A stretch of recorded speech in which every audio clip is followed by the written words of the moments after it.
for each of you, who is Haroon, who is Jody, who is George, and like what brought you to the poetry scene, and what is your mission statement in terms of like what you want to achieve? Go on, Jody. Oh no, please, I insist. Nah, see, like age before beauty, bro. Haroon? Oh God, why me? Can you repeat the question? Okay, who is Jody, and what is your mission statement? What do you want to do? Jody is that sensational white chocolate. So many people are going to hear this and be like, you fucking... No, I'm Jody, yep. As you know, performance poet. My mission is honestly just to live my life doing what makes me happy. Okay? Like I've spent a lot of time being miserable, a lot of time beating myself up, both mentally and physically. It nearly cost me my life on 3 occasions. I started writing poetry as a form of therapy, just to get a lot of shit off my chest. But it naturally evolved from it being therapy to me now exploring myself as an artist and challenging my own imagination and seeing what I can or cannot create. Cool.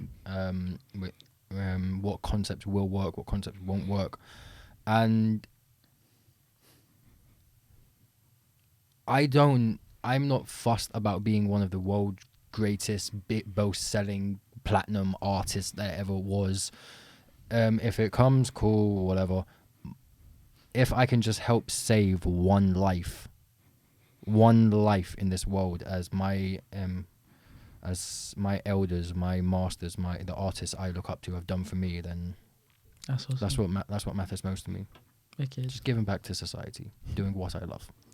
Nah, for me, as a poet, as a person, like for me, my poetry's always been like raw and honest. And then for me, I've always wanted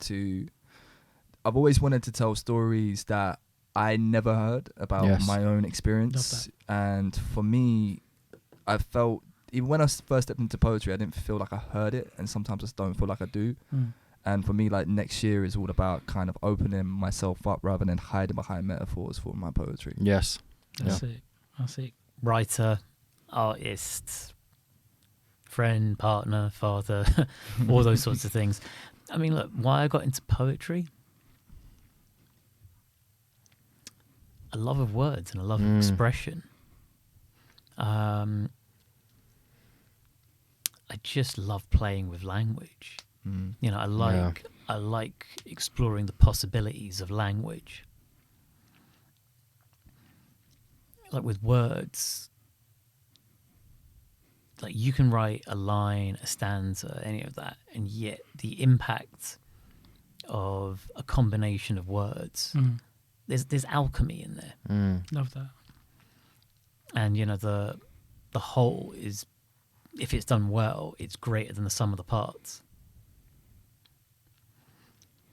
Why do I do what I do? I mean, some of it is driven by stuff that's, I don't want to say selfish, but it is, for me, I think the unused or, you know, latent creativity, I think it's actually very bad for people's mental health. And I think part of a contributing factor to people's mental health is that we're living in a society that makes it hard for you to be creative. It's very consumerist driven. It's very much about consuming and making money. And unless you really fight for your creativity, you know, you're not really going to be able to explore that. And I think it contributes to a lack of well-being. So I partly do it for my own well-being. But also the other part is, it's quite similar to Jody, really. I know how much I've been saved by watching a great film, going to see a good play. Music, Music, which I can't, it's criminal that we've been here for hours in the studio and we've barely touched upon it. And that's another episode for sure, because I know you guys love music for sure. We'll talk about it, but for me, just being able to make stuff that if it can have that kind of impact just to make someone's day, make life that little bit more bearable. You know, like Jody said,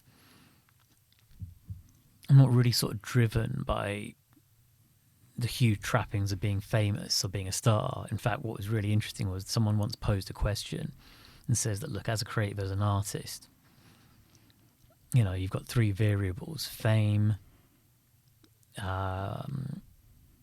know, money, and not necessarily being rich, but just being compensated for what you do. And the respect of your peers, you've got three variables. Which two would you want? And for me, it's never about fame. I think as long as I can earn a living doing what I do, being creative, that would be great. Respect to your peers is good. Yeah. It's nice. I think one of the things that has been really lovely about becoming a creative and an artist, whether it's in my day job as a copywriter, or whether it's, you know, music, making beats, or, you know, with other poets, everyone at this table is a poet, is that community and camaraderie, which is quite nice. And I think that's quite healing. So, you know, those are all things I sort of long for. So, yeah, as an artist, much like Jody, it's just about the satisfaction of making stuff and the satisfaction of knowing that it's actually sort of impacted someone. For me, it's basically just, I just kind of want to create, and like Jody touched on, like, yeah, life is short and there's so many bucket lists of things I want to do, and being a creative allows me to tick those off. And just I want to leave something and also give a platform for people. And that's what my channel is. That's what I'm always doing through my work. And I hope that is communicated to everyone in the scene. But yeah, like I just kind of want to, like you said, express myself through the alchemy of words, give creatives a platform, and yeah, just tick off everything I want to do before I leave this earth. So that's pretty much my statement.